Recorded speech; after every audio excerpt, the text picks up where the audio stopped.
حضرت علی رضی اللہ تعالی عنہ فرماتے ہیں لا ترد قلیل الربح فتحرم کثیرا، فرماتے ہیں کہ منافع کم ہونے کی وجہ سے خریدار کو واپس مت کرو، ایسا نہ ہو کہ زیادہ نفع سے پھر محروم ہو جاؤ۔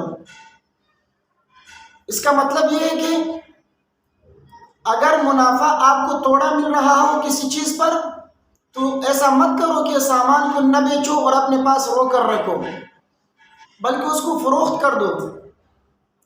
ایسا نہ ہو کہ اس مال کی قیمت میں کمی واقع ہو جائے یا خود اس مال میں کوئی عیب پیدا ہو جائے اور اس میں آپ کو پھر مالی نقصان اٹھانا پڑے۔ منافع تو آپ کو نہ مل سکا اور اصل مال میں بھی آپ کو نقصان اٹھانا پڑا۔ دوسری بات یہ ہے کہ منافع توڑا ہو اور خریدار زیادہ ہو، یہ بہتر ہے اس سے کہ منافع زیادہ ہو اور خریدار کم ہو۔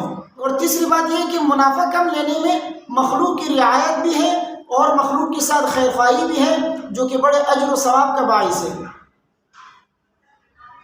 حضرت عبد الرحمن بن عوف رضی اللہ تعالی عنہ جو بڑے جلیل القدر صحابی ہیں اور نہایت مالدار صحابہ میں شمار ہوتے ہیں، ان سے کسی نے پوچھا کہ آپ کی مالداری کا کیا سبب ہے؟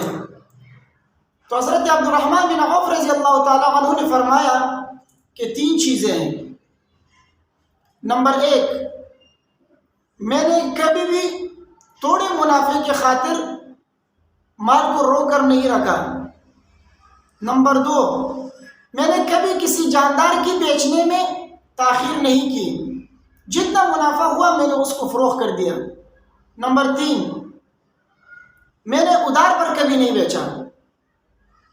تو حضرت عبد الرحمن بن عوف رضی اللہ تعالی عنہ نے مالدار ہونے کے 3 اسباب بیان کیے، اور یہ در حقیقت تجارت کا اصول بھی ہے۔ جو شخص ان 3 اصولوں کو اپنائے گا وہ اچھا نفع اٹھائے گا۔ پس تاجروں اور دکانداروں سے میری گزارش ہے کہ سامان کو اپنے پاس رو کر نہ رکھے، تھوڑا بھی منافع ہو تو اس کو فروخت کر دیں۔ خریدار بڑھیں گے تو نفع کا تناسب بھی بڑھے گا، اور مخلوق کی رعایت کرنے اور ان کے ساتھ خیر خواہی کرنے کا ثواب بھی آپ کو ملے گا۔